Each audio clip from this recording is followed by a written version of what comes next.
Zoom മീറ്റിലേക്ക് ബിമാജിക് founders, energetic leaders, dear members എല്ലാവരെയും സ്വാഗതം ചെയ്യുന്നു.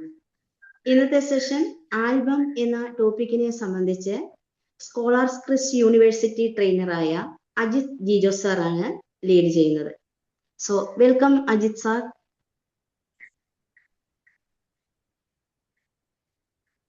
Hello, welcome, good morning. കേൾക്കാമോ? കേൾക്കാം സാർ, കേൾക്കാം. Okay, fine. ഓഡിബിൾ, വിഷ്വലും കാണാലോ അല്ലേ? Okay okay, fine. So start ചെയ്തോട്ടെ. Okay sir, okay.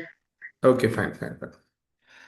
സോ എല്ലാവർക്കും നമസ്കാരം. എല്ലാവർക്കും എൻ്റെ അതിമനോഹരമായിട്ടുള്ള ഒരു നല്ല സുപ്രഭാതം നേർന്നുകൊണ്ട് ഈ എളിയ അല്ലെങ്കിൽ ഈ ഒരു ഏർലി സമയത്ത് നമ്മളെല്ലാവരോടും ഒത്തുകൂടിയിരിക്കുന്നത് എന്തെങ്കിലുമൊക്കെ കേൾക്കാനും നമ്മുടെ ജീവിതത്തിലേക്ക് മനസ്സിലാക്കത്തക്ക രീതിയിൽ എന്തെങ്കിലുമൊക്കെ മനസ്സിലാക്കുവാനും അതിനകത്ത് നിന്ന് പ്രചോദനം ഉൾക്കൊള്ളുവാനും എല്ലാവരും എല്ലാം ആഗ്രഹിക്കുന്നവരാണ്.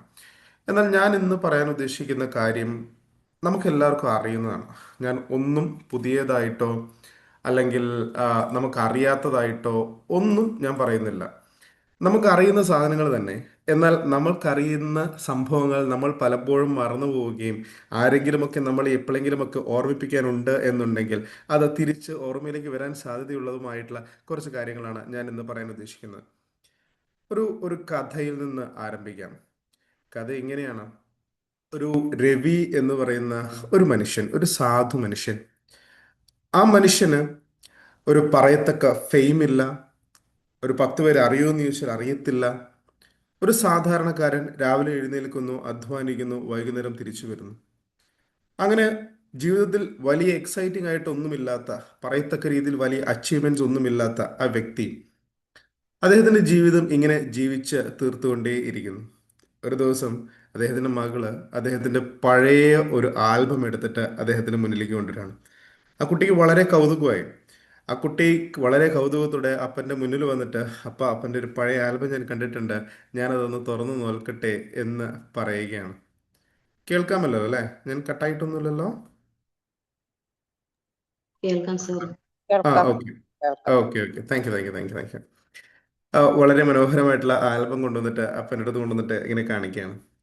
ആ കൊച്ച് ആദ്യത്തെ പേജ് മറച്ചു. ആദ്യത്തെ പേജിൽ ആ ഒരു നല്ല മനോഹരമായിട്ടുള്ള വീട്, കുട്ടിക്കാലത്തെ കുഞ്ഞായിരിക്കുന്ന തൻ്റെ അപ്പൻ, വളരെ സന്തോഷത്തിൽ പോകുന്ന ഒരു കുടുംബം. രണ്ടാമത്തെ പേജ് മറിച്ചപ്പോഴേക്കും കണ്ടത് ആ അപ്പൻ്റെ സ്വപ്നമായിരുന്നു. ഒരു നല്ല അധ്യാപകനാകണം, കയ്യിൽ പുസ്തകവും കയ്യിലൊരു ചെറിയ വടിയൊക്കെ വെച്ച് കുട്ടി നിക്കറൊക്കെ ഇട്ട് കുട്ടികളെ പഠിപ്പിക്കുന്ന ഒരു ഫോട്ടോ. എന്നിട്ട് അതിന് മുകളിൽ എഴുതിയിട്ടുണ്ട്, എൻ്റെ സ്വപ്നം, മൈ ഡ്രീം. മൂന്നാമത്തെ പേജ് ആയപ്പോഴേക്കും കളറാകെ മാറി, പിക്ചർ ആകെ മാറി. മൂന്നാമത്തെ പേജ് ആയപ്പോഴേക്കും ഒരു ഒരു ഒരു തൊഴിലാളിയായി, ഒരു ഒരു കമ്പനി പ്രൊഫൈലിൽ, അദ്ദേഹം പണിയെടുക്കുന്ന ഒരു കമ്പനി പ്രൊഫൈലിലാണ് അദ്ദേഹത്തിനെ കാണുന്നത്. നാലാമത്തെയും അഞ്ചാമത്തെയും പേജുകൾ പിന്നെ ആ ആൽബത്തിലില്ല. അവസാനത്തെ പേജിൽ ഒരു വാചകം ഇങ്ങനെ എഴുതിയിട്ടുണ്ട്, I live for my family, not for me. ഞാൻ ജീവിച്ചത് എൻ്റെ ഫാമിലിക്ക് വേണ്ടിയാണ്, എനിക്ക് വേണ്ടിയല്ല. ആ പേജിൽ, ആ ആൽബത്തിൽ ഒരുപാട് പേജുകൾ ബാക്കിയുണ്ടായിരുന്നു. എഴുതാത്ത, അവസാനത്തെ പേജിന് മുമ്പ് എഴുതാത്ത ഒരുപാട് പേജുകൾ ബാക്കിയുണ്ടായിരുന്നു. ആ മകള് അപ്പൻ്റെ അടുത്ത് നോക്കിയിട്ട് ഒന്ന് ചിരിച്ചു. ചിരിച്ചിട്ട് ഇങ്ങനെ ഒരു സ്റ്റേറ്റ്മെന്റ് പറഞ്ഞതെന്താണ്? Still lots of pages are in your book Peppa.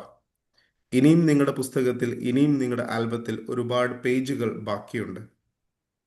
നമ്മളത് തിരിഞ്ഞു നോക്കുകയാണെന്നുണ്ടെങ്കിൽ, നമ്മുടെ ജീവിതത്തിലേക്ക് കടന്നു നോക്കുകയാണെന്നുണ്ടെങ്കിലും, നമ്മുടെ ജീവിതത്തിന്റെ ആൽബത്തിലേക്ക് നമ്മൾ കടന്നു നോക്കുകയാണെങ്കിലും, നമ്മൾ രചിച്ചു വെച്ച, നമ്മൾ കുറിച്ചു വെച്ച ഒരുപാട് മനോഹര ചിത്രങ്ങളോട് കൂടി ഒരു ആൽബമാണ് നമ്മുടെ മുന്നിലുള്ളത്. വലിയ കുട്ടിഘോഷിച്ച സംഭവങ്ങൾ ഉണ്ടാവാതിരിക്കാം, ഉണ്ടാകാം. എന്തു തന്നെയായാലും നമ്മുടെ ചിത്രങ്ങളാണ് നമ്മുടെ ആൽബത്തിലുള്ളത്. ആ ആൽബത്തിലുള്ള നമ്മുടെ ചിത്രങ്ങൾ എങ്ങനെയായിരിക്കണം എന്ന് തീരുമാനിക്കുന്നതും അല്ലെങ്കിൽ എങ്ങനെയാകണം എന്ന് ആഗ്രഹിക്കുന്നതും നമ്മൾ തന്നെയാണ്. ഒന്ന് കടന്നു നോക്കിക്കേ. ആൽബത്തിന്റെ തുടക്കത്തിൽ ഒരു ഒരു ഒരു ഒരു ശരാശരി മനുഷ്യന് അല്ലെങ്കിൽ ഒരു മനുഷ്യന് രണ്ട് ആൽബങ്ങൾ ഉണ്ടാവും. ഒന്ന്, നമ്മൾ മറ്റുള്ളവരുടെ മുന്നിൽ പ്രസന്റ് ചെയ്യുന്ന എല്ലാം അതിമനോഹരമായിട്ടുള്ള നമ്മുടെ സക്സസ്സുകൾ മാത്രമുള്ള ഒരു അതിമനോഹരമായി ഡ്രാഫ്റ്റഡ് ക്രിയേറ്റീവ് ആൽബം. രണ്ടാമത്തത്, നമ്മൾ എന്താണോ, നമ്മുടെ ദൈവ നമ്മൾ നമ്മൾ നമ്മുടെ ഉള്ളിൽ എന്താണോ, നമ്മുടെ അപ്സ് ആൻഡ് ഡൗൺസ് എന്താണോ, നമ്മുടെ വിജയങ്ങളും നമ്മുടെ പരാജയങ്ങളും എല്ലാം എഴുതി ചേർത്തിട്ടുള്ള രണ്ടാമത്തെ ആൽബം. ഞാനിവിടെ സംസാരിക്കുന്നത് ആദ്യത്തെ ആൽബത്തെക്കുറിച്ചല്ല, രണ്ടാമത്തെ ആൽബത്തെക്കുറിച്ചാണ്. കാരണം ആദ്യത്തെ ആൽബം ഉണ്ടാക്കുന്നത് രണ്ടാമത്തെ ആൽബത്തിലെ സക്സസുകൾ മാത്രം പെറുക്കിയെടുത്ത്, നല്ല മനോഹര നിമിഷങ്ങൾ മാത്രം പെറുക്കിയെടുത്ത് നമ്മൾ പബ്ലിക്കിലേക്ക് കൊടുക്കുന്നതാണ്. ഇവിടെ ഇരിക്കുന്ന എല്ലാവരും ഓൾമോസ്റ്റ് ഇൻസ്റ്റഗ്രാമിലോ ഫേസ്ബുക്കിലോ എല്ലാത്തിലും നമ്മൾ എന്ത് ചെയ്യുന്നുണ്ട്? പോസ്റ്റുകൾ ഇടുന്നുണ്ട്, ഫോട്ടോസ് അപ്ലോഡ് ചെയ്യുന്നുണ്ട്. റൈറ്റ്. നമ്മൾ അപ്ലോഡ് ചെയ്യുന്ന ഫോട്ടോസ്, നമ്മൾ അപ്ലോഡ് ചെയ്യുന്ന മനോഹര നിമിഷങ്ങൾ, ഇതെല്ലാം നമ്മുടെ ജീവിതത്തിന്റെ ഒരു പാർട്ട് മാത്രമാണ് കാണിക്കുന്നത്. ആരെങ്കിലും വിഷമത്തിന്റെ ഒരു സാധനം പോസ്റ്റ് ഇടാറുണ്ടോ? ഇൻസ്റ്റഗ്രാമിലോ ഫേസ്ബുക്കിലോ നമ്മൾ സങ്കടത്തിലായിട്ടിരിക്കുന്നതിന്റെ ഒരു പോസ്റ്റ് ഇടാറുണ്ടോ? ഇല്ല. നമ്മൾ ഇടുന്ന പോസ്റ്റുകളെല്ലാം നമ്മൾ നല്ല രീതിയിലുള്ള നമ്മുടെ സക്സസ്സുകളാണ് നമ്മൾ സെലിബ്രേറ്റ് ചെയ്യപ്പെടുന്നത്. അതാണ് ഞാൻ പറഞ്ഞ ആദ്യത്തെ ടൈപ്പ് ഓഫ് ആൽബം. പക്ഷെ രണ്ടാമത്തെ ടൈപ്പ് ഓഫ് ആൽബമാണ് നമ്മുടെ യഥാർത്ഥ ജീവിതം. ആ ആൽബത്തിൽ നിന്ന് എടുക്കുന്ന സന്തോഷങ്ങളും ദുഃഖങ്ങളും സങ്കടങ്ങളും എല്ലാം ഉൾക്കൊള്ളുന്ന, പരാജയങ്ങളും എല്ലാം ഉൾക്കൊള്ളുന്ന ആ ആൽബത്തിൽ നിന്ന് തിരഞ്ഞെടുക്കുന്ന ഏടുകൾ മാത്രമാണ് നമ്മുടെ ആദ്യത്തെ ആൽബത്തിലോട്ട് നമ്മൾ കൊണ്ടുപോകുന്നത്. ആ ആൽബം നമ്മളൊന്ന് തിരിച്ച് തിരിച്ച് നോക്കുമ്പോൾ ഒരു കാര്യം നമുക്ക് മനസ്സിലാവും: നമ്മുടെ ആൽബത്തിലെ പേജുകൾ ലിമിറ്റഡ് ആണ്. എത്രയൊക്കെ നമ്മൾ ഫോട്ടോസ് നമ്മുടെ കയ്യിൽ എഴുതാൻ ശ്രമിച്ചാലും അതിലെ പേജുകളുടെ എണ്ണം ലിമിറ്റഡ് ആണ്. And we all have an end. നമ്മുടെ എല്ലാം ഒരു അവസാനം ആ ആൽബത്തിലുണ്ട്. ആ ആൽബത്തിൻ്റെ അവസാനത്തിൽ ഏറ്റവും അവസാനത്തെ പേജ് നമ്മൾ എപ്പോഴും ഒഴിച്ചിടും. കാരണം അത് നമുക്ക് എഴുതാനുള്ളതല്ല, നമ്മളെക്കുറിച്ച് ബാക്കിയുള്ളവർക്ക് എഴുതാൻ വേണ്ടിയുള്ളതാണ്. നമ്മുടെ സമൂഹത്തിലേക്ക് നമ്മളൊന്ന് ശ്രദ്ധിച്ചു കഴിഞ്ഞാൽ, എപ്പോഴും നോക്കിക്കഴിഞ്ഞാൽ നമ്മൾ മനസ്സിലാക്കുന്ന ഒരു സാധനമുണ്ട്. പ്രത്യേകിച്ച് രാഷ്ട്രീയക്കാരും ബിസിനസ്സുകാരൊക്കെ മരിച്ചു കഴിഞ്ഞാൽ എഴുതുന്ന ഒരു സാധനമുണ്ട്. ജീവിച്ചിരിക്കുന്ന സമയത്ത് അവരെക്കുറിച്ച് നമ്മൾ എന്തൊക്കെ പറഞ്ഞാലും, ജീവിച്ചിരിക്കുന്ന സമയത്ത് നമ്മൾ വ്യക്തിഹത്യ നടത്തും, അദ്ദേഹത്തിന്റെ കുടുംബത്തെക്കുറിച്ച് പറയും, അദ്ദേഹത്തിന്റെ വ്യക്തിപരമായിട്ടുള്ള കാര്യങ്ങളെക്കുറിച്ച് പറയും.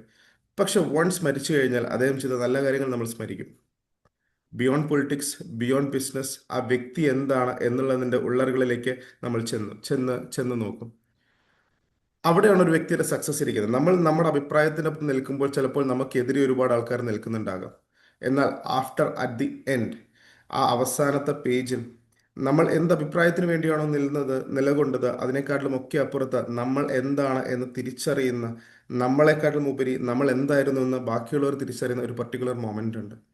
ആ മൊമെന്റ് എങ്ങനെയായിരിക്കണം, എന്തായിരിക്കണം നമ്മളെക്കുറിച്ചുള്ള കാഴ്ചപ്പാട്. ചിലപ്പോൾ നമ്മുടെ ശത്രു പോലും നമ്മളെക്കുറിച്ച് നല്ലത് പറയണമെന്നുണ്ടെങ്കിൽ നമ്മുടെ മനസ്സ്, നമ്മൾ നിലകൊള്ളുന്ന വസ്തുത സത്യമാവണം എന്നുള്ളതാണ്. ഒരു ആൽബം നമ്മൾ തുറന്നു നോക്കുമ്പോൾ ആ ആൽബത്തിലുള്ള ഓരോ ഫോട്ടോസും, അതൊരു ഫോട്ടോസ് മാത്രമല്ല, നമ്മൾ ഓർമ്മകൾ സൂക്ഷിക്കാൻ വേണ്ടി മാത്രം എടുക്കുന്നതല്ല. എന്തിനാണ് നമ്മൾ ഫോട്ടോസ് എടുത്ത് അല്ലെങ്കിൽ ഒരു വീഡിയോ എടുത്ത് നമ്മൾ ഒരു ആൽബം ആക്കുന്നത്? നമ്മൾ തിരിഞ്ഞു നോക്കുമ്പോൾ നമ്മൾ പിന്നെയും ആ മൊമെന്റിലേക്ക്, നമ്മൾ അന്ന് ആഘോഷിച്ച, അന്ന് ചെറിഷ് ചെയ്ത ആ മൊമെന്റിലേക്ക് കടന്നു ചെല്ലാൻ വേണ്ടിയിട്ടാണ്.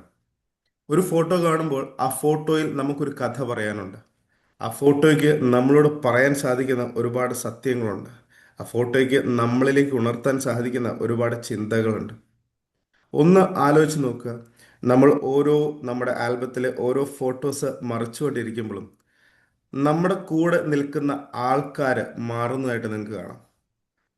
ഒരു ആൽബത്തിലെ ആദ്യകാലങ്ങളിലെ ഫോട്ടോസിലെ നമ്മുടെ കൂടെ നിൽക്കുന്ന ആൾക്കാരല്ല കുറച്ച് കഴിയുമ്പോൾ നമ്മുടെ കൂടെ നിൽക്കുന്ന ആൾക്കാർ. വ്യക്തികൾ മാറും. We when the world is a stage, we are all actors. We come in, we act, and we go. We act with multiple people that coming along with us. നമ്മുടെ കൂടെ വരുന്ന മൾട്ടിപ്പിൾ ആയിട്ടുള്ള ആൾക്കാരുടെ ഒപ്പം നമ്മൾ അഭിനയിച്ച്, നമ്മുടെ ജീവിതം അഭിനയിച്ച് നമ്മൾ അങ്ങ് കടന്നു പോകും. ഈ ഫോട്ടോസിലെല്ലാം തിരിഞ്ഞു നോക്കുമ്പോൾ ഒരു കാലത്ത് നമുക്ക് ഏറ്റവും നമുക്ക് ഏറ്റവും പ്രിയപ്പെട്ടവരായിരുന്നവർ പിന്നീട് പിന്നീട് വന്ന ഫോട്ടോസിൽ വളരെ വലിയ രീതിയിൽ അപ്രത്യക്ഷമാകത്തക്ക രീതിയിൽ മാറി വരുന്നത് നമ്മൾ കാണാം. After all, life is A journey. ആ ജേർണിയിൽ നമ്മുടെ ഫോട്ടോസ് ഇങ്ങനെ എടുക്കുമ്പോൾ നമ്മുടെ കൂടെ നിൽക്കുന്നവരുടെ ഫോട്ടോസും മാറുന്നതായിട്ട് നമുക്ക് കാണാം. ആൻഡ് ഓരോ ഫോട്ടോസും നമുക്ക് തരുന്ന ഓരോ മെസ്സേജ് ഉണ്ട്. നമ്മുടെ കൂട്ടത്തിലുള്ള ഓരോ വ്യക്തികളും നമുക്ക് നൽകുന്ന കുറേ പാഠങ്ങളുണ്ട്. ആ പാഠങ്ങളാണ് നമ്മൾ മുന്നോട്ട് പോകുമ്പോൾ, നമ്മൾ പുതിയ പുതിയ ആൾക്കാരെ തേടുമ്പോൾ, പുതിയ പുതിയ ഗ്രൂപ്പുകൾ തേടുമ്പോൾ നമ്മളെ മുന്നോട്ട് ചലിക്കാൻ സഹായിക്കുന്ന ഏറ്റവും വലിയ ചലനശക്തി എന്ന് പറയുന്നത്. ഒരാളുടെ വ്യക്തിയുടെ ജീവിതത്തിൽ നോക്കുകയാണെങ്കിൽ സക്സസ് മാത്രമാണ്. നമ്മൾ ഇൻസ്റ്റഗ്രാമിൽ പോസ്റ്റ് ഇടുമ്പോൾ അത് സക്സസ് മാത്രമാണ് നമ്മൾ പോസ്റ്റ് ഇടുന്നത്. എന്നാൽ നമുക്ക് എല്ലാവർക്കും അറിയുന്ന, ഇപ്പോൾ ലേറ്റസ്റ്റ് ആയിട്ട് ട്രെൻഡിങ് ആയിട്ടിരിക്കുന്ന, ഇന്ത്യക്ക് വേൾഡ് കപ്പ് നേടിത്തരുന്നതിൽ ഏറ്റവും വലിയ പങ്ക് വഹിച്ചിട്ടുള്ള ഒരു വ്യക്തിയാണ് സഞ്ജു വി സാംസൺ. നമ്മുടെ മലയാളിയായിട്ടുള്ള സഞ്ജു സാംസൺ, റൈറ്റ്? അദ്ദേഹത്തിൻ്റെ ഒരു ജീവിതത്തിൻ്റെ ടൈപ്പോഗ്രഫി എടുത്തു കഴിഞ്ഞാൽ ഈ വേൾഡ് കപ്പ് കളിക്കുന്നതിന് തൊട്ട് മുമ്പുള്ള സീരീസിൽ അദ്ദേഹം ഒരു പരാജയമായിരുന്നു. 19ാമത്തെ വയസ്സിൽ ഇന്ത്യൻ ടീമിന് വേണ്ടി കളിക്കാൻ സ്റ്റാർട്ട് ചെയ്തിട്ട്, അല്ലെങ്കിൽ ഒരു 21ാമത്തെ വയസ്സിൽ ഇന്ത്യൻ ടീമിന് വേണ്ടി കളിക്കാൻ വേണ്ടി സാധിച്ചിട്ട് 31 വയസ്സ് വരെ അദ്ദേഹം ഒരു പരാജയമായിട്ട് സൈഡ് ബെഞ്ചിൽ മര്യാദയ്ക്ക് കളിക്കാൻ ഒരു ഓപ്ഷൻ പോലും കിട്ടാതെ ഇരിക്കുന്ന ഒരു വ്യക്തി രണ്ടോ മൂന്നോ കളി കൊണ്ടാണ് മൊത്തം പിക്ചർ മാറ്റി ഇന്ത്യയുടെ ബാക്ക് ബോൺ, ഇന്ത്യൻ ക്രിക്കറ്റിന്റെ ഒരു ബാക്ക് ബോൺ എന്നുള്ള ഒരു ലെവലിലേക്ക് വന്നത്. ഒന്ന് ആലോചിച്ച് നോക്കിയേ, ഇത്രയും വർഷം അദ്ദേഹം ഇന്ത്യൻ ടീമിൽ കളിച്ചിട്ട് പോലും അദ്ദേഹത്തിന് ഒരു നല്ലൊരു സക്സസ്ഫുൾ ക്രിക്കറ്റ്മാൻ എന്നൊരു പേര് ഉണ്ടാക്കിയെടുക്കാൻ സാധിച്ചില്ല. He was a failure. But there was one day where he become successful. 10 വർഷത്തിന് ശേഷമാണ് അദ്ദേഹം ആഗ്രഹിക്കുന്ന രീതിയിലുള്ള ഒരു സക്സസ്ഫുൾ ആയിട്ടുള്ള ഒരു ഇമ്പാക്ട്ഫുൾ ഫോട്ടോ അദ്ദേഹത്തിന്റെ ആൽബത്തിൽ കൊണ്ടുവന്ന് വെക്കാൻ വേണ്ടി അദ്ദേഹത്തിന് സാധിച്ചത്. സച്ചിൻ ടെണ്ടുൽക്കർ എല്ലാ കളിയിലും സെഞ്ചുറി അടിച്ചിട്ടല്ല അദ്ദേഹം കിങ് ഗോഡ് ഓഫ് ക്രിക്കറ്റ് ആയത്. എത്രയോ കളിയിൽ അദ്ദേഹം ഡക്കായി പോയിട്ടുണ്ട്, ഫസ്റ്റ് ബോൾ ഔട്ടായി പോയിട്ടുണ്ട്, സെഞ്ചുറി അടിക്കാതെ പോയിട്ടുണ്ട്. സോ സക്സസ് ഡസൻ മീൻസ്, നമ്മുടെ ആൽബത്തിൽ എഴുതുമ്പോൾ സക്സസ് ഡസൻ മീൻസ് എല്ലാം നമ്മൾ ചെയ്യുന്ന സക്സസ് ആവണമെന്നില്ല. നമ്മൾ സിനിമ എടുത്ത് നോക്കി കഴിഞ്ഞാൽ നമ്മളെല്ലാവരും പറയും നമ്മൾ Mohanlal one of the greatest promising world class actor. അദ്ദേഹത്തിനും എല്ലാ സിനിമകളും സക്സസ്ഫുൾ അല്ല. രജനീകാന്ത്, അദ്ദേഹത്തിന്റെ എല്ലാ ഫിലിംസും സക്സസ്ഫുൾ അല്ല. വിജയ്, അദ്ദേഹത്തിന്റെ എല്ലാ ഫിലിംസും സക്സസ്ഫുൾ അല്ല. അവരുടെ ജീവിതത്തിലും പരാജയങ്ങളുണ്ട്. സോ ഈ പരാജയങ്ങളുടെ മണ്ടയ്ക്ക് വരുമ്പോഴാണ്, ആ ആൽബത്തിൽ ചില സക്സസ്സുകൾ വരുമ്പോഴാണ് we celebrate our success. It doesn't mean success ആയവർക്കെല്ലാം എല്ലാം സെലിബ്രേഷൻ മാത്രമാണ്, എല്ലാം സക്സസ്ഫുൾ മാത്രമാണ്, അവരുടെ ആൽബത്തിൽ വിജയങ്ങളുടെ ഫോട്ടോ മാത്രമേ ഉള്ളൂ എന്ന് അല്ല.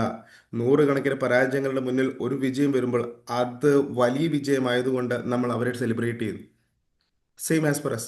നമ്മൾ പലപ്പോഴും, ഇപ്പം ഞാൻ ഉൾപ്പെടെയുള്ള പലപ്പോഴും എല്ലാവരുടെ അറിയാം നമ്മൾ എന്തൊരു പരാജയമാണ്. അതെ, നമ്മൾ പരാജയമാണ്, എല്ലാവരും പരാജയമാണ്.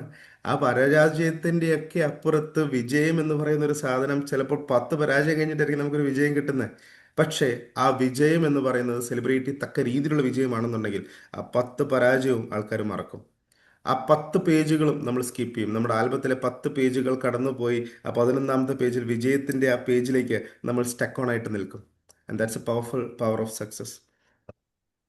ഈ പറയുന്ന ആൽബത്തിന്റെ എല്ലാ പേജുകളും നമ്മൾ കടന്ന് ചെല്ലുമ്പോൾ നമ്മൾ നേടിയെടുക്കുന്ന നമ്മുടെ ജീവിതത്തിലെ ഒരുപാട് രഹസ്യങ്ങൾ, ഒരുപാട് സത്യങ്ങൾ, ഒരുപാട് മനസ്സിലാക്കലുകൾ, ഒരുപാട് തിരിച്ചറിവുകൾ, ആ തിരിച്ചറിവുകളാണ് പിന്നെ പുതിയ പേജുകൾ സൃഷ്ടിക്കാൻ വേണ്ടിയിട്ട് നമ്മളെ സഹായിക്കുന്നത് എന്നുള്ളതാണ് യാഥാർത്ഥ്യം. സോ അച്ചീവ്മെന്റ്സ് മാത്രമല്ല നമ്മുടെ റെസ്പോൺസിബിലിറ്റീസ്. നമ്മുടെ ആൽബത്തിൽ നമ്മുടെ വിവാഹത്തിന്റെ ഫോട്ടോസ് ഉണ്ടാകാം, നമ്മുടെ ജനനത്തിന്റെ ഫോട്ടോസ് ഉണ്ടാകാം, നമ്മുടെ ജീവിതത്തിൽ വന്നു പോയിട്ടുള്ള ഓരോ പ്രത്യേകതകളുടെ ഫോട്ടോസ് ഉണ്ടായിരിക്കാം. These are all responsible. Hello, okay, ആരുടെയും മൈക്ക് ഓൺ ആയെന്ന് തോന്നുന്നു. Okay, fine. എന്തെങ്കിലും പറയാൻ ശ്രമിക്കുന്നുണ്ടോ? ഇല്ല. Okay, fine, thank you. ഈ പറയുന്ന റെസ്പോൺസിബിലിറ്റീസ് എല്ലാം വരുമ്പോഴും അതെല്ലാം മനോഹരമായിട്ടുള്ള നിമിഷങ്ങളാണ്, മനോഹരമായിട്ടുള്ള നമ്മളെ വളർത്താൻ വേണ്ടി സഹായിക്കുന്ന അതിമനോഹരമായിട്ടുള്ള സിറ്റുവേഷൻസ് ആണ്. നമ്മുടെ നമ്മുടെ നമ്മുടെ നമ്മുടെ ആൽബം എടുത്ത് നോക്കിക്കഴിഞ്ഞാൽ ഇനിയും അതിനകത്ത് ഒരുപാട് രചിക്കപ്പെടാത്ത ബ്ലാങ്ക് പേജസ് ഉണ്ട് എന്ന് ഞാൻ തുടക്കത്തിൽ പറഞ്ഞു. ഒരു ചെറിയ കഥ കൂടെ ഞാൻ പറയാം. ഒരു ചെറിയ കഥ ഇങ്ങനെയാണ്, ഒരുപക്ഷെ നിങ്ങൾ പലരും കേട്ടിട്ടുണ്ടാകുന്ന ഒരു കഥയും കൂടെയാണ്. ഒരു വ്യക്തി അദ്ദേഹത്തിൻ്റെ ജീവിതത്തിൽ എല്ലാം നഷ്ടപ്പെട്ട്, ഒരു ബിസിനസ്സുകാരനാണ്, എല്ലാം നഷ്ടപ്പെട്ട് ഇനി എന്ത് ചെയ്യണമെന്നറിയാതെ, എന്ത് നടത്തണമെന്നറിയാതെ, എങ്ങനെ അദ്ദേഹത്തിന് ബിസിനസ് നടത്തിക്കൊണ്ടുപോകണമെന്നറിയാതെ, കടത്തിൻ്റെ മേലെ കടവും കയറിയിട്ട് എന്ത് ചെയ്യണമെന്നറിയാതെ ഒരു കടൽ തീരത്ത് ഇങ്ങനെ വന്നിരിക്കുകയാണ്. തിരകൾ നോക്കി ജീവിതത്തിന് മുന്നിൽ ഇനി പ്രത്യേകിച്ച് പ്രതീക്ഷകളൊന്നുമില്ല, എല്ലായിടത്തും ഒരു പരാജയമായി എന്ന് തിരിച്ചറിഞ്ഞ് ഇനിയൊന്നും ചെയ്യാനില്ല എന്ന് മനസ്സിലാക്കി മുന്നോട്ടിരിക്കുന്ന ഒരു സമയത്ത് കടബാധ്യതയെക്കുറിച്ച് ഇങ്ങനെ ചിന്തിച്ച് ആത്മഹത്യയെക്കുറിച്ച് പോലും ആലോചിച്ചുകൊണ്ടിരിക്കുന്ന ഒരു സമയത്ത് ആ കടൽ തീരത്ത് അദ്ദേഹം ഇങ്ങനെ ഇരിക്കുകയാണ്. ആളുടെ വിഷമം ആളുടെ മുഖത്ത് തളം കെട്ടി നിൽപ്പുണ്ട്. അദ്ദേഹത്തിന്റെ മനസ്സിലെ ആ വിഷമങ്ങളെല്ലാം അദ്ദേഹത്തിന്റെ മുഖത്തും അതുപോലെ പ്രതിഫലിക്കുന്നുണ്ട്. അങ്ങനെ അദ്ദേഹം ആ തീരത്ത് ഇങ്ങനെ ഇരിക്കുമ്പോൾ വളരെ അവിചാരിതമായ ഒരു വ്യക്തി അതിലിങ്ങനെ നടന്നു പോവാണ്. ആ വ്യക്തി അദ്ദേഹത്തെ കണ്ടിട്ട് അദ്ദേഹത്തിന്റെ അടുത്ത് വന്ന് ചോദിക്കുന്നു, താങ്കളുടെ മുഖത്ത് എന്തോ ഒരു വിഷമമുണ്ടല്ലോ. ഞാൻ കുറെ നേരമേ താങ്കളെ ശ്രദ്ധിക്കുന്നു. താങ്കൾ ഈ കടൽ തീരത്ത് ഇങ്ങനെ ഇരിക്കുമ്പോൾ തൻ്റെ മനസ്സിൽ വലിയൊരു വിഷമം കിട്ടിയിരിക്കുകയാണല്ലോ എന്നുള്ളൊരു ചോദ്യം അദ്ദേഹം ചോദിക്കുകയാണ്. അപ്പൊ അദ്ദേഹം പറഞ്ഞു അദ്ദേഹത്തിന്റെ വിഷമങ്ങളെക്കുറിച്ച്, അദ്ദേഹത്തിന്റെ പരാജയങ്ങളെക്കുറിച്ച്, അദ്ദേഹത്തിന്റെ ബിസിനസ്സിൽ വന്ന പാളിച്ചകളെക്കുറിച്ച്, തന്റെ കടങ്ങളെക്കുറിച്ച് എല്ലാം അദ്ദേഹം പറയുകയാണ്. അതെല്ലാം കേട്ടിരുന്നിട്ട് ആ ആ ആ കേട്ടിരുന്ന മനുഷ്യൻ ഒന്നും മിണ്ടിയില്ല. അദ്ദേഹത്തിന്റെ ചെക്ക് ബുക്കിൽ നിന്ന് ഒരു ചെക്ക് എടുത്തിട്ട് ഒരു വലിയ ഭീമമായിട്ടുള്ള തുകയുടെ ചെക്ക് അദ്ദേഹത്തിന് എഴുതി കൊടുക്കുകയാണ്. അദ്ദേഹം ആ ചെക്ക് എഴുതി കൊടുത്തയാള് ആ നാട്ടിലെ പ്രമുഖനായിട്ടുള്ള വളരെ വൺ ഓഫ് ദ റിച്ചസ്റ്റ് പേഴ്സണും കൂടിയാണ്. എന്ന ചെക്കാണ് അദ്ദേഹത്തിന് എഴുതി കൊടുത്തത്. അദ്ദേഹത്തിന്റെ ഒപ്പിൽ, ആ പറയുന്ന വലിയ ആളുടെ ഒരു ഒപ്പാണ് അദ്ദേഹം ആ ചെക്കിൽ ഇട്ടിട്ടുണ്ടായിരുന്നത്. ഈ ചെക്ക് കിട്ടിയിട്ട് കൊടുത്തപ്പോൾ അദ്ദേഹം ഒരു കാര്യം പറഞ്ഞു: അടുത്ത വർഷം ഇതേ സമയം ഞാൻ ഈ സ്ഥലത്ത് വരും. ആ വരുന്ന സമയത്ത് നിങ്ങൾ ഈ ചെക്ക് എനിക്ക് തിരിച്ചു തരണം, അല്ലെങ്കിൽ ഈ എമൗണ്ട്, പുതിയൊരു ചെക്ക് എനിക്ക് തിരിച്ചു തരണം. അതുവരെ നിങ്ങളുടെ ഇപ്പൊ കടങ്ങളെല്ലാം തീർക്കത്തക്ക രീതിയിലുള്ള ഒരു ചെക്ക് ഞാൻ നൽകിയിട്ടുണ്ട്. അദ്ദേഹം വളരെ സന്തുഷ്ടനായി. അദ്ദേഹം തിരിച്ച് അദ്ദേഹത്തിന്റെ ജീവിതത്തിലേക്ക് കടന്നു ചെന്നിട്ട് അദ്ദേഹം ഒന്നും കൂടെ ട്രൈ ചെയ്യാം എന്നുള്ള ഒരു കോൺഫിഡൻസ് അദ്ദേഹത്തിന്റെ ജീവിതത്തിലേക്ക് ബിൽഡ് ചെയ്യാണ്. നഷ്ടപ്പെട്ട് നിന്നിടത്ത് നിന്ന്, ബിസിനസ്സിൽ പൊളിഞ്ഞു നിന്നിടത്ത് നിന്ന്, ഒന്നുമില്ലാതിരുന്നിടത്ത് നിന്ന് അദ്ദേഹം ഒന്നും കൂടെ റീതിങ്ക് ചെയ്ത് ഒന്നുകൂടെ റീസ്റ്റാർട്ട് ചെയ്യാണ്. അദ്ദേഹം ആ ചെക്ക് ബാങ്കിൽ സബ്മിറ്റ് ചെയ്തില്ല, ആ പൈസ എടുത്തില്ല. കാരണം അദ്ദേഹത്തിന് ഇപ്പോൾ കിട്ടിയത് ഒരു ബാക്കപ്പാണ്, ഒരു കോൺഫിഡൻസ് ആണ്. ഞാൻ ഒന്നും കൂടെ റീസ്റ്റാർട്ട് ചെയ്ത് നോക്കാം. എന്നിട്ട് എനിക്ക് എത്തുന്നില്ല എന്ന് കണ്ടാൽ അപ്പോൾ ഞാൻ എന്ത് ചെയ്യാം, ഈ ചെക്ക് ഉപയോഗിക്കാം. അല്ലെന്നുണ്ടെങ്കിൽ ഞാൻ ഈ ചെക്ക് ഉപയോഗിക്കത്തില്ല. കാരണം ഇത് എൻ്റെ കയ്യിലിരിക്കുന്നത് ഒരു കോൺഫിഡൻസ് ആണ്. ആ ചെക്ക് ഉപയോഗിക്കാതെ തന്നെ അദ്ദേഹം എന്ത് ചെയ്തു, അദ്ദേഹത്തിന്റെ ബിസിനസ് റീസ്റ്റാർട്ട് ചെയ്തു. അദ്ദേഹത്തിനെ കൊണ്ട് സാധിക്കുന്ന രീതിയിലെല്ലാം അദ്ദേഹത്തിന്റെ ബിസിനസ് ചെയ്തു. വളരെ സക്സസ്ഫുൾ ആയിട്ട് അദ്ദേഹത്തിന് ആ ബിസിനസ് മുന്നോട്ട് കൊണ്ടുപോകാൻ സാധിച്ചു എന്നുള്ളതാണ് വാസ്തവം. വളരെ മനോഹരമായി ആ ചെക്ക് ഉപയോഗിക്കാതെ തന്നെ തൻ്റെ കടങ്ങളെല്ലാം വീട്ടി, തൻ്റെ ബാധ്യതകളെല്ലാം തീർത്ത് ബിസിനസ് പുതിയ രീതിയിലേക്ക്, പുതിയ ഉയരങ്ങളിലേക്ക് എത്തിക്കാൻ അദ്ദേഹത്തിന് സാധിച്ചു. കൃത്യം ഒരു വർഷം കഴിഞ്ഞ് അതേ ദിവസം അതേ സ്ഥലത്ത് അദ്ദേഹം തിരിച്ചു വരികയാണ്. അതേ ചെക്ക്, തനിക്ക് അദ്ദേഹം അപ്പുറത്ത് നിന്ന് ആള് ഒപ്പിട്ട് കൊടുത്ത അതേ പേയ്മെന്റ് ഉള്ള, അതേ വലിയ എമൗണ്ട് ഉള്ള അതേ ചെക്ക് അദ്ദേഹത്തിന്റെ കയ്യിലുണ്ട്, without submitting it to the bank. അദ്ദേഹവും വന്നു. അപ്പുറത്ത് ആ കോടീശ്വരനായിട്ടുള്ള ബിസിനസ്സുകാരനും വന്നു. എന്നിട്ട് ആ ബിസിനസ്സുകാരൻ വരുന്ന അതേ സമയത്ത് തന്നെ ഇദ്ദേഹവും അവിടെ ഉണ്ടായിരുന്നു. ഇദ്ദേഹത്തിന് ആ ചെക്ക് തിരിച്ചു കൊടുത്തിട്ട് പറഞ്ഞു: ഈ ചെക്ക് എനിക്ക് ഉപയോഗിക്കേണ്ടി വന്നിട്ടില്ല. I was able to manage it on my own. പക്ഷെ ഇത് തന്നതിന് നന്ദി. ഇത് പറഞ്ഞു തീരലും ആ ചെക്ക് ഒപ്പിട്ട ആളെ പിടിച്ചുകൊണ്ട് പോകാൻ ഭ്രാന്താശുപത്രിയിൽ നിന്ന് ഒരുപാട് ആൾക്കാർ അവിടെ വളയും ചുറ്റി നിൽക്കുകയും ചെയ്തു. താൻ കേമനാണ് എന്നും, താൻ നാട്ടിലെ പ്രമാണിയാണ് എന്നും, താൻ നാട്ടിലെ ഏറ്റവും സമ്പന്നനായിട്ടുള്ള ഒരു വ്യക്തിയാണ് എന്നും മറ്റുള്ളവരെ പറഞ്ഞ് വിശ്വസിപ്പിച്ച് ചെക്ക് കൊടുക്കലാണ് ഇയാളുടെ ഭ്രാന്ത്. കാണുന്നവർക്കെല്ലാം ഇയാൾ ചെക്ക് കൊടുക്കും. ഇതായിരുന്നു ഇയാളുടെ മെയിൻ ആക്ഷൻ. ഇത് കേട്ടപ്പോൾ ഇയാൾ തരിച്ചുപോയി. ഞാൻ ഈ റിസ്ക് എല്ലാം എടുത്തത്, ഞാൻ ഈ എഫേർട്ട് എല്ലാം എടുത്തത്, ഞാൻ ഈ ഒന്നുമില്ലാത്തടത്തു നിന്ന് എല്ലാം ബാക്കപ്പ് ചെയ്ത് എടുത്തത് ഈ ചെക്ക് എൻ്റെ കയ്യിലുണ്ട് എന്നുള്ളൊരു കോൺഫിഡൻസിന്റെ പുറത്താണ്. സി, നമ്മുടെ ആൽബത്തിലും ഇതുപോലെ ഒരുപാട് ബ്ലാങ്ക് പേജസ് ഇനിയും കിടപ്പുണ്ട്. നമ്മൾ തുടക്കത്തിൽ എഴുതി വെച്ചിരിക്കുന്ന ആ അപ്പൻ പറഞ്ഞ എൻ്റെ ഡ്രീംസ്, എൻ്റെ ആ സ്വപ്നങ്ങൾ തീർക്കാൻ അല്ലെങ്കിൽ സ്വപ്നങ്ങൾ ഫില്ല് ചെയ്യാനുള്ള പേജസ് ഇനിയും നമ്മുടെ പേപ്പറിൽ ബാക്കിയുണ്ട്, നമ്മുടെ ആൽബത്തിൽ ബാക്കിയുണ്ട്. പലർക്കും ഇല്ലാതിരിക്കുന്നതും ഈ കോൺഫിഡൻസ് ആണ്. നമുക്ക് ആരെങ്കിലും നമുക്ക് തരും, എന്തെങ്കിലും നമുക്ക് കിട്ടും എന്ന് പറഞ്ഞുകൊണ്ടിരുന്നു കഴിഞ്ഞാൽ ശരിക്കും ഒന്നും കിട്ടാൻ പോകുന്നില്ല. Confidence is inside us. ആ കോൺഫിഡൻസിൽ നിന്ന് ഇനിയുള്ള ബാക്കി പേജസിൽ നമ്മൾ എഴുതാൻ മറന്നു പോയിട്ടുള്ള, നമുക്ക് ബാക്കിയുള്ള ആ പേജുകളിൽ വലിയ വലിയ സ്വപ്നങ്ങൾ കുറിച്ചിടാൻ നമ്മളെ കൊണ്ട് സാധിക്കട്ടെ. അങ്ങനെ കുറിച്ചിടുമ്പോൾ നമ്മുടെ കാലശേഷവും ആ ആൽബത്തിന്റെ അവസാനത്തെ പേജിൽ നമ്മുടെ ആൽബം തുറന്നു നോക്കി ഒരു നമ്മുടെ ഫ്യൂച്ചർ ജനറേഷൻ, നമ്മുടെ ഭാവിയിലുള്ള നമ്മുടെ നമ്മുടെ ഭാവി തലമുറ നമ്മുടെ ആദ്യത്തെ പേജ് തൊട്ട് അവസാനത്തെ പേജ് വരെ നമ്മുടെ ആൽബം ഇങ്ങനെ മറച്ച് മറച്ച് നോക്കിയതിനു ശേഷം അവസാനത്തെ ആ പേജിൽ എത്തിക്കഴിഞ്ഞിട്ട് അവരൊരു കുറിപ്പ് എഴുതണം: this was the finest album I have ever seen in my entire life. എന്റെ ജീവിതത്തിൽ കണ്ടതിൽ വെച്ച് ഏറ്റവും മനോഹരമായിട്ടുള്ള, ഏറ്റവും രസകരമായിട്ടുള്ള ആൽബം ഇതായിരുന്നു എന്ന് എഴുതത്തക്ക രീതിയിൽ, പറയത്തക്ക രീതിയിൽ മഹത്തരമാകണം നമ്മുടെ എല്ലാവരുടെയും ആൽബങ്ങൾ. ആൻഡ് മേക്ക് ഷുവർ ദാറ്റ് ഒരു കാരണവശാലും ഒരിക്കലും ഒരാളുടെ ആൽബം മറ്റൊരാളുടെ ആൽബത്തിന് ഈക്വലൻ്റ് അല്ല. Everything will be different. നമ്മൾ മറ്റൊരാളുടെ ആൽബത്തിന് പോലെ നമ്മുടെ ആൽബം ആകണമെന്ന് വിചാരിച്ചു കഴിഞ്ഞാൽ, അതുപോലെ നമ്മുടെ ആൽബത്തിലും വരണമെന്ന് വിചാരിച്ചു കഴിഞ്ഞാൽ ഡെഫിനറ്റ്ലി 100% ഉറപ്പിച്ചു വെച്ചു അതുപോലെ നടക്കാനേ പോകുന്നില്ല, സംഭവിക്കാനേ പോകുന്നില്ല. നമ്മുടെ ആൽബം അത് നമ്മുടെ മാത്രം ആൽബമാണ്. ആ ആൽബത്തിന്റെ അവസാനത്തെ ഏഡിൽ നമ്മളെക്കുറിച്ച് നമ്മുടെ ആൽബം കണ്ടവർ പറയാൻ ഒരുപാട് കാര്യങ്ങൾ ബാക്കി വെക്കത്തക്ക രീതിയിൽ, പേജുകൾ മതിയാതാവാതക്ക രീതിയിൽ നല്ല നല്ല കഥകൾ, നല്ല നല്ല success stories, ups and downs ഉണ്ടായി അതിൽ വലിയ ചരിത്രങ്ങൾ സൃഷ്ടിക്കാൻ സാധിക്കട്ടെ എന്ന് ആശംസിച്ചുകൊണ്ട്, this is me Ajith Jijo, signing out from this wonderful morning. Thank you. Thanks a lot. Thank you sir. Feedback പറയുന്നതിനായിട്ട് എല്ലാവരെയും ക്ഷണിച്ചുകൊള്ളുന്നു.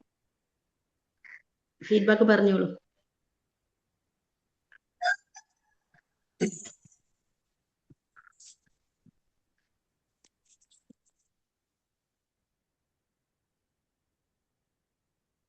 മുസ്തഫ സർ പറഞ്ഞോളൂ.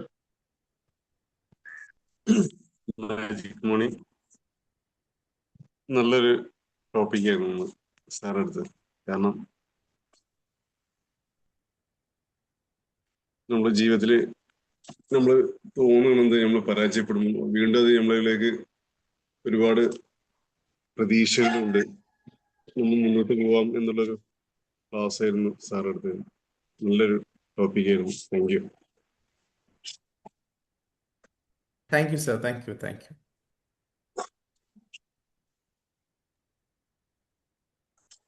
Aji sir, magic morning. Magic morning sir. നല്ലൊരു സെഷനായിരുന്നു. നല്ല ബ്യൂട്ടിഫുൾ പ്രസന്റേഷൻ ആയിരുന്നു. വളരെ ലളിതമായി, ശാന്തമായിട്ട്, അതുപോലെ തന്നെ ഫ്ലൂയന്റ് ആയിട്ട് കഥകൾ വളരെ മനോഹരമായിട്ടാണ് പ്രസന്റ് ചെയ്തത്. അതും നമുക്ക് ആവശ്യമുള്ള സംഗതികളാണ് കിട്ടി. കോൺഫിഡൻസ് ബിൽഡ് ചെയ്യാനും നമ്മളെ വരുംകാല ജീവിതമൊക്കെ നല്ല നല്ല സക്സസ്ഫുൾ ആയിട്ടുള്ള സ്റ്റോറികൾ എഴുതി ചേർത്താൻ പറ്റുന്ന ഒരു ആൽബമായിട്ട് മാറിയിട്ട് ഉള്ള ഒരു സംഗതിയാണെന്ന് കിട്ടിയത്. ഒരു ആൽബത്തിലൂടെ, കഥകളിലൂടെ നമ്മളിലേക്ക് പല നല്ല കാര്യങ്ങളും എത്തിച്ചേർന്നതിന് വളരെയധികം നന്ദി പറയാണ്. അപ്പോൾ സാധാരണ പറയുന്ന പോലെയുള്ള സാധാരണ ഫസ്റ്റ് കഥയും പോലെ രണ്ടാമത്തെ കഥയൊക്കെ വളരെ ഇതാണ്. ആ ചെക്കിന്റെ കാര്യമൊക്കെ വളരെ ബ്യൂട്ടിഫുൾ സംഗതിയാണ്. അതിൽ കാര്യങ്ങളുണ്ട്. നമ്മളൊന്ന് വിചാരിച്ചു കഴിഞ്ഞാൽ, നമുക്ക് എഫേർട്ട് എടുത്തു കഴിഞ്ഞാൽ നമ്മൾ ലക്ഷ്യത്തിലേക്ക് എത്തും എന്നുള്ളതിനുള്ള ഒരു കാര്യം കൂടിയാണ്. അപ്പം എഴുതാത്ത പേജുകളിൽ നമ്മൾ എഴുതി ചേർക്കാൻ പറ്റിയ ഒരു നല്ല നല്ല കാര്യങ്ങൾ ഇനിയും നമുക്ക് ചെയ്യാനുണ്ട് എന്നുള്ള ഒരു ഓർമ്മപ്പെടുത്തലും അതുപോലെ അതിനുള്ള ഒരു കോൺഫിഡൻസ് തന്നതിനും സാറിന് നന്ദി പറയാണ്. Thank you very much sir. നന്നായിരുന്നു. Thank you sir. Thank you sir. Hello. Hello ma'am. Magic morning Ajith. Magic morning ma'am. വളരെ നല്ലൊരു സെക്ഷൻസ് ആയിരുന്നു സാറേ. Thank you. സാർ പറഞ്ഞ പോലെ ആ ഒരു ആൽബം ശരിക്കും പറഞ്ഞ ആ ഒരു മെന്റൽ പേഷ്യന്റ് ആണ് അത് കൊടുത്തത്. പക്ഷെ ശരിക്കും അവരുടെ ഉള്ളിലാണ്, ആ വാങ്ങിച്ച ചെക്ക് വാങ്ങിച്ച ആളുടെ ഉള്ളിലാണ് കറക്റ്റ് ആയിട്ട് ആ ഒരു സ്റ്റോറി കിടക്കുന്നത്. കാരണം ആളെ തിരിച്ചറിഞ്ഞു. പക്ഷെ ആളുടെ വിചാരം ഇയാളായിരിക്കും, അയാൾ തന്നതിന്റെ ആള് കോടീശ്വരനാണ് എന്നുള്ളത് തെറ്റിദ്ധരിച്ചു പോയി. പക്ഷെ നമ്മുടെ ഉള്ളിലുള്ള, ശരിക്കും പറഞ്ഞ കസ്തൂരിമാന്റെ ഒരു കഥ പറഞ്ഞ പോലെ തന്നെ ആയത് ശരിക്കും പറഞ്ഞ. അതായത് നമ്മുടെ ഉള്ളിലെ കസ്തൂരി കാണാതെ പുറത്തുള്ളത് തേടി നടക്കുക. അതേ സെയിം ഒരു അനുഭവം. സത്യം പറഞ്ഞാൽ നമ്മളെല്ലാവരും അങ്ങനെ, നമ്മുടെ ഉള്ളിൽ അങ്ങനെയുള്ള ഒരു കഴിവുണ്ട്. നമ്മളതൊന്നും പുറത്തേക്ക് എടുക്കാതെ മറ്റുള്ള ആളുകളുടെ വാക്കും കേട്ട് അതങ്ങനെ ആവുള്ളൂ, എനിക്ക് അത്രേ പറ്റൂ എന്നുള്ളത് വിചാരിച്ചിട്ടുള്ള ആ ഒരു കാര്യമാണ് ശരിക്കും പറഞ്ഞിട്ടുണ്ടെങ്കിൽ ഇപ്പൊ നടന്നുകൊണ്ടിരിക്കുന്നത്. വളരെ നല്ലൊരു ടോപ്പിക് ആയിരുന്നു സാർ. വളരെയധികം ഇഷ്ടപ്പെട്ടു. സെയിം ആണ്. നമുക്ക് ഈ ആൽബം എന്ന് പറഞ്ഞാൽ നമ്മൾ ശരിക്കും വെഡിങ് ആൽബം, ഞാൻ ടോപ്പിക് കണ്ടു സാറിന്റെ. അപ്പൊ ആൽബം എന്ന് പറഞ്ഞപ്പോ അതുമായി ബന്ധപ്പെട്ടിട്ടായിരിക്കും എന്നൊക്കെ ഇങ്ങനെ വിചാരിച്ചു. പക്ഷെ നേരെ ഓപ്പോസിറ്റ് ആയി പോയി. എന്തായാലും വളരെ നല്ലൊരു മോട്ടിവേഷൻ ആയിട്ടുള്ള ഒരു ക്ലാസ് തന്നെയായിരുന്നു ഇന്ന്. വളരെ നന്നായി ഇഷ്ടപ്പെട്ടു sir. Thank you so much. Thank you ma'am. Thank you ma'am. Thanks a ലോട്ട്.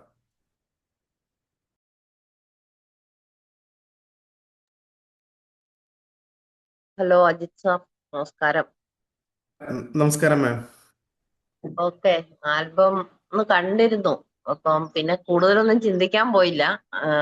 ഇന്നത്തെ കഥ കേട്ടപ്പോൾ മനസ്സിലായി. അപ്പം പിന്നെ നമ്മുടെ ഉള്ള ആൽബത്തിലേക്കൊക്കെ ഒന്ന് തിരിച്ചു പോകാനും അതിലെ വിജയങ്ങളും പരാജയങ്ങളും ഒക്കെ കാണാനും, അല്ലെ നമ്മുടെ ലൈഫ് ശരിക്കും ടോട്ടലി ഒന്ന് റീതിങ്ക് ചെയ്യാനൊക്കെ ഉള്ള ഒരു കഥയായിരുന്നു. പിന്നെ എന്തിനാണെങ്കിലും നമ്മുടെ മൈൻഡിൽ തന്നെ നമുക്കൊരു ഡ്രീം ഉണ്ട്, അല്ലെങ്കിൽ ഒരു ഗോൾ ഉണ്ട്. ആ ഗോളിന് വേണ്ടി നമ്മൾ കോൺഫിഡൻസ് നമ്മുടെ മനസ്സിൽ നിന്ന് തന്നെ ബിൽഡ് ചെയ്ത് നമ്മൾ മുമ്പോട്ട് കൊണ്ടുവന്നാൽ മാത്രമേ നമുക്ക് സക്സസ് ആയിട്ടുള്ള സ്റ്റോറീസ് ഉണ്ടാക്കാൻ സാധിക്കുള്ളൂ എന്ന് മനസ്സിലായി. സഞ്ജുവിന്റെ കാര്യം പറഞ്ഞതുപോലെ നമുക്ക് ക്ഷമ വേണം. മറ്റുള്ളവർ പറയുന്ന കറക്ഷൻസ് സ്വീകരിക്കാനുള്ള മനസ്സ് വേണം. പ്രാക്ടീസ് ചെയ്യാനുള്ള മനസ്സ് വേണം. ഡെയിലി ഡെഡിക്കേറ്റഡ് ആയിട്ട് ആക്ഷൻ എടുക്കാനുള്ള മനസ്സൊക്കെ ഉണ്ടെങ്കിലേ ഒരാൾക്ക് സക്സസിലേക്ക് വരാൻ പറ്റുള്ളൂ എന്നുള്ള കാര്യം മനസ്സിലായി. നേരത്തെ അറിയാമായിരുന്നു, സാറ് പറഞ്ഞതുപോലെ ഒന്നുകൂടി ഒരു ഓർമ്മപ്പെടുത്തല്. പിന്നെ നമ്മൾ ഈ ഇൻസ്റ്റയിലും ഫേസ്ബുക്കിലും ഒക്കെ കാണുന്നതൊന്നും അല്ല ജീവിതം എന്നുള്ള കാര്യവും മനസ്സിലാക്കി തന്നു. കാരണം അതിനകത്തെല്ലാം വളരെ വളരെ മറ്റുള്ളവരെ ഒന്ന് കയ്യിലെടുക്കാൻ അല്ലെങ്കിൽ അവരുടെ ആ ഒരു കളറ് ചേർത്ത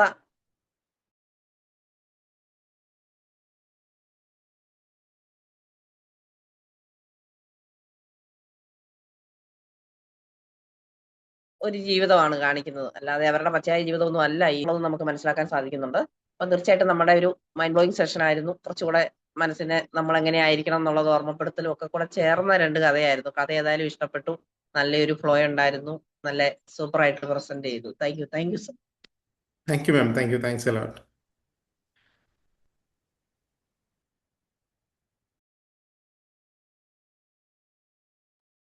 മാജിക് മോണി സർ, നല്ലൊരു ക്ലാസ് ആയിരുന്നു. Magic morning ma'am.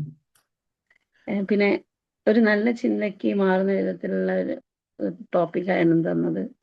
പിന്നെ നല്ല നല്ലൊരു ആൽബമായി ലൈഫ് മാറ്റാൻ തോന്നുന്നുണ്ട് ഇപ്പോൾ. ഇനി ബാക്കിയുള്ള ആൽബത്തിലെ പേജുകൾ പ്രഷ്യസ് ആക്കി മാറ്റാൻ തോന്നുന്നു. നല്ലൊരു മോട്ടിവേഷൻ ക്ലാസ് ആയിരുന്നു. Thank you sir. Thank you ma'am, thank U.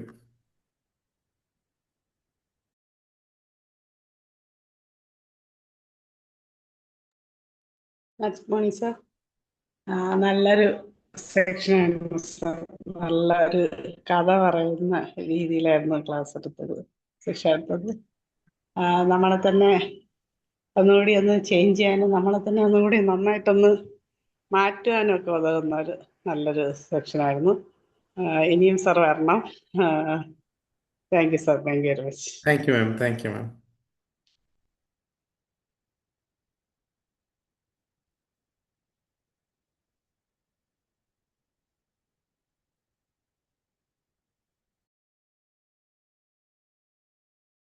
Shija ma'am. Magic morning. Thank you sir. നല്ലൊരു എനർജിക് ആയിട്ടുള്ള നല്ലൊരു മോട്ടിവേഷൻ ക്ലാസ് ആയിരുന്നു. Thank you ma'am. നമ്മളുള്ളിൽ തന്നെ ഉണ്ട് നമ്മളുടെ സക്സസ് എന്ന് പറഞ്ഞിട്ടുള്ള അതൊരു കഥ രൂപത്തിൽ നമുക്ക് മനസ്സിലാക്കേണ്ട രീതിയിൽ പറഞ്ഞു തന്നതിൽ നന്ദി. Thank you. ഒരുപാട് നന്ദി. Thank you ma'am, thank you ma'am. ശബ്ദ ma'am. Happy magic morning. Hello, കേൾക്കുന്നുണ്ട് മാം, കേൾക്കുന്നുണ്ട്. ഇന്നത്തെ ക്ലാസ് നല്ലൊരു സെഷൻ ആയിരുന്നു. ഇത്ര ഏർലി മോർണിംഗ് തന്നെ നല്ല എനർജറ്റിക് ആയിട്ടായിരുന്നു സാർ ക്ലാസ് എടുത്തത്. നല്ലൊരു മോട്ടിവേഷൻ ആയിരുന്നു. നമ്മുടെ ആൽബത്തിൽ ഇതേപോലെ നല്ല കാര്യങ്ങളൊക്കെ ചേർക്കാനൊക്കെ ചാൻസ് ഉണ്ട് എന്നൊക്കെ പറഞ്ഞു തന്നു. Thank you sir. നല്ലൊരു ക്ലാസ് ആയിരുന്നു. Thank you ma'am, thank you, thank U.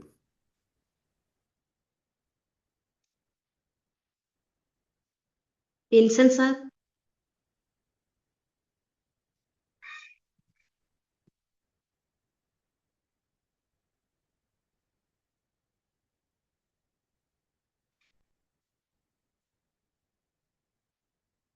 Razak sir.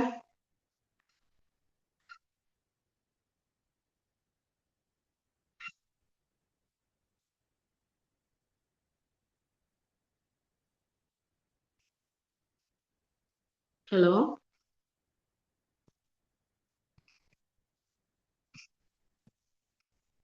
ശില മാം, എന്നാ വൈൻഡപ്പ് ചെയ്തേക്കാനോ?